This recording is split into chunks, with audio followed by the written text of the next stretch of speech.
everyone, welcome back to Saturday Live Show, and thank you so much guys for tuning in. I'm here to update you of what's going to happen on Umkhokha from the 18th to the 22nd of September 2023 on Monday.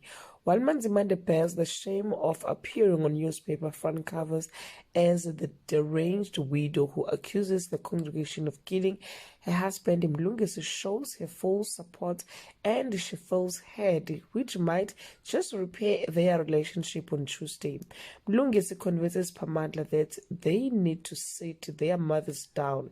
Manzimande and Mabusi have a sit down and agree to be civil with each other.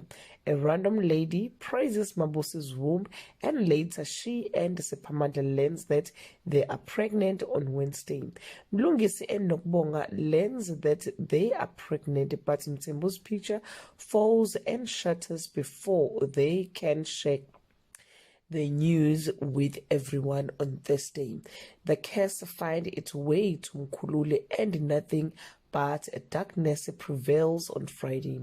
Mlungisi's death shakes the family. Kulegani and Sphamandla might decide who's going to stop Umkhokha and lash Mlungisi's body. Well guys, that's all I have for today. You can leave your comment below and share your opinion. Bye.